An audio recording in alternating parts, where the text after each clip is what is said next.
Ladies and gentlemen, this is TikTok. Today I'm going to be having a conversation with the head of content operations of TikTok in Sub-Saharan Africa as she tells us more about TikTok and its content operations. Her name is Bonisa Sidabwa. Come with me. Hi Bonisa. Hi Georgina. How are you doing? Good, thank you. Thank you so much for your time. Okay, for those who may not know you, kindly introduce yourself. Tell us about your role at TikTok.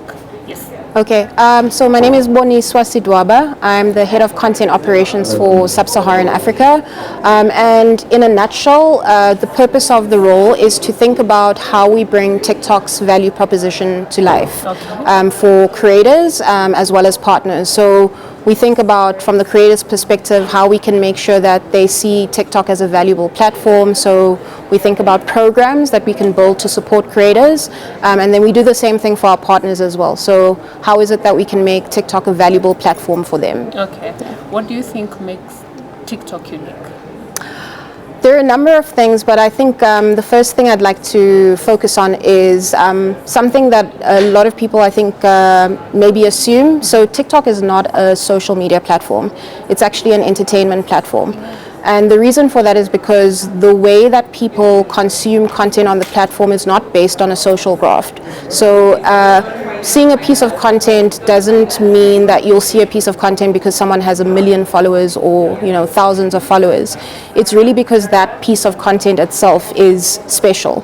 And how that's determined is by the algorithm. So the more people watch the content, the more people like the content, the more people share the content, the more people are going to see the content. So I think that's the first thing to highlight. I think the other thing is the platform is all about authentic expression. So we're not asking, if you're a creator, we're not asking you to look a certain way. We're not asking you to show up in any particular way. It's really up to you. And what we're seeing over time is that people are really gravitating to authentic expression. And that's why we have so many different types of communities and so many different types of contents that attract different types of people depending on what it is that they're interested in. And then I think finally, as a product, we've done quite a lot of work to invest in creation tools. And so what that means is that if you're a content creator that's starting out, it's not difficult for you to create content because we've got features within the app that make the content creation experience really easy. And essentially, we've democratized the content creation experience for content creators in Africa. Okay. How would you say, how big is TikTok in Africa compared to the rest of the world?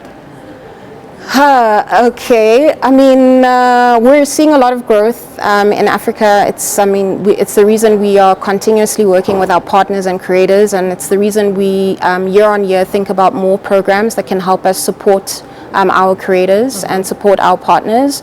So we're definitely seeing the growth year on year, and I think the future for content creators as well as consumers in Africa from a TikTok perspective is really bright. So tell us more about the TikTok Level Up Africa program. Yes, so the Level Up Africa program is a program that is specifically created for content creators. So currently we're working with just under 600 creators, and we think about different ways in which we can support creators. So again, thinking about how we can bring TikTok's value proposition to life. So as a content creator, what is it that you need to become successful?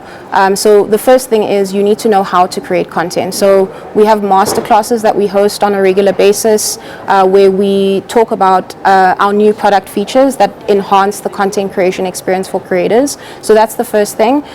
Secondly, we also host events. So we host the Level Up Africa event. We actually have 2 coming up later this year. We invite content creators to attend those events. We invite industry professionals to speak on different topics. So yeah, essentially it's a program that helps creators become better content creators. And then we also, from time to time, select content creators who we include in our programs. So recently, less than 2 weeks ago, we worked with some creators to create content around a big sporting event. And so for moments like that, we will select a creator, we'll ask a creator to create content for the moment, and they'll be incentivized for their work. Okay, let's talk about the money. Yes. How is TikTok supporting creators in monetizing their content? Okay. I had asked that question some time back, and it was just the lives only. Has that evolved? Okay, so I think I'll answer the question by saying how we support monetization for creators specifically is one, through product features. So yes, live gifting is still an important way for creators to make money, but we also have video gifting now. So from a product perspective or product feature perspective, those are the two main ways in which creators can monetize content. As part of the Level Up Africa program, we also work alongside brands. So if a brand has a campaign that they're running, we will pair creators up with brands to essentially allow creators to be able to make money by creating content for the brand. And then finally, as a TikTok team, we have our own programs that we develop. So I'll make an example of the Safer Together campaign. So because the purpose of the campaign is to educate users around safety, we work with our creators because we know that they're the ones with the audience. We ask them to create the content about the safety features, and when we do that, the creators are incentivized to do that. So I think one thing to emphasize is that monetization is an ongoing topic. It's something that is not going to stop at some point, so it's something that we'll continue to work on and something that we'll continue to develop as a product. There's something you've mentioned about you, TikTok, pairing brands with creators. Yes. How does that work? So the process is, so if brand A says, hi, we have this campaign, this is what we're trying to achieve, and we're looking to work with creators that are going to help us land that messaging, we will go to our database and we will find the creators we think fit that brief. We'll share those recommendations with the brand, and then the brand will select the creator that they think is best.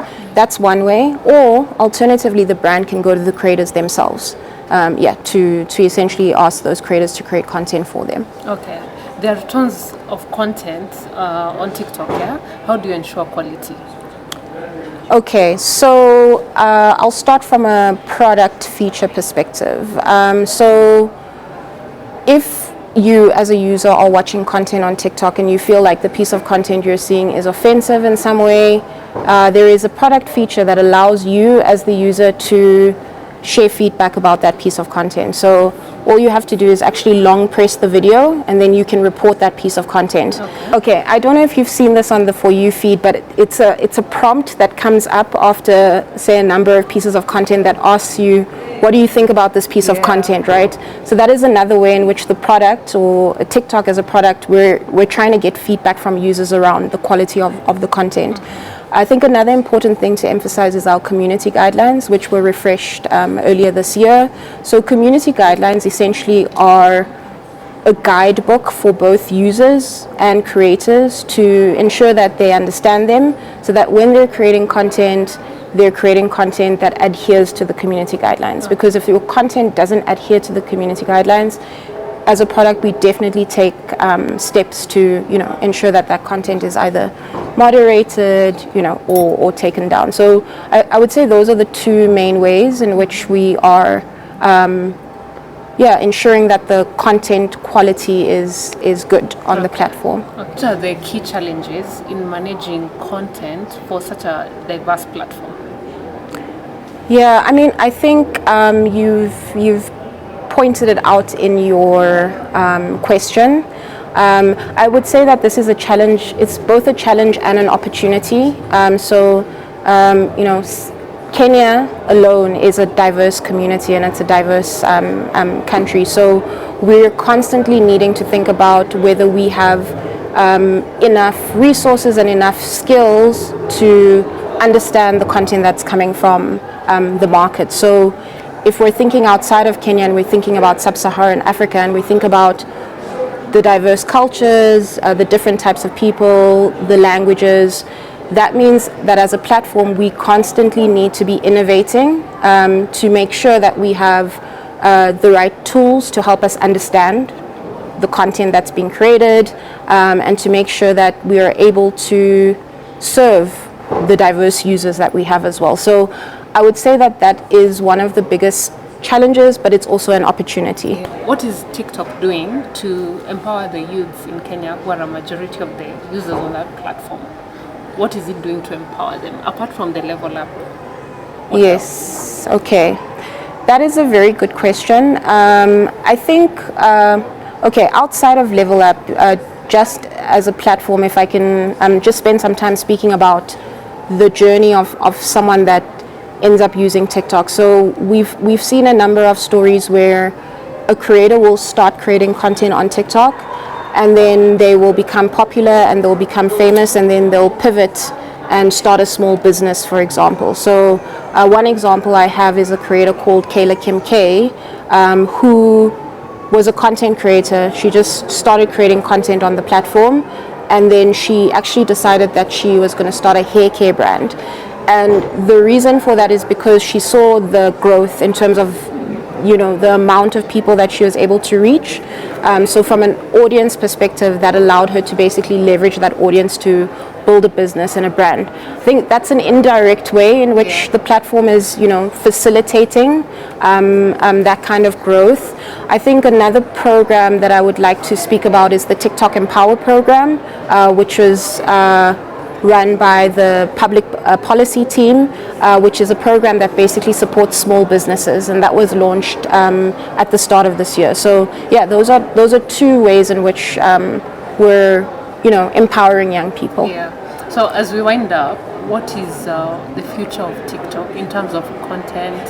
I think that's what you can speak about mostly. Yeah? Yes. But if you have any other response that doesn't really lie on TikTok, what is the future of TikTok? I think from my perspective, what we're seeing is, I think there's a constant evolution of how people are expressing themselves on the platform. So if I can speak to 2018, which is when I joined the platform, at the time the focus was basic dance and lip sync. Yeah. And as a result, a lot of people associated TikTok with basic dance and lip sync. But over the years, what we've started to see is the content types that are being consumed the most are now no longer basic dance and lip sync. It's content like, for example, a hashtag like book talk. So those are our creators who are creating content around books to read, even movie reviews, other popular hashtags, hashtag like clean talk, moms of TikTok, dogs of TikTok. So yeah, I think we're definitely starting to see an evolution in terms of how people are expressing themselves, in terms of the type of content that they're creating. And I think over time, we're just going to see more of that. We're going to see larger communities form, and we're going to see bigger conversations on the platform. And I think we'll continue to see stars that emerge from TikTok, you know, on the global stage. I think we'll definitely keep seeing more of that in the future. Okay, thank you so much. Thank you. I appreciate you. No problem. Thank you. Have a good one. You too.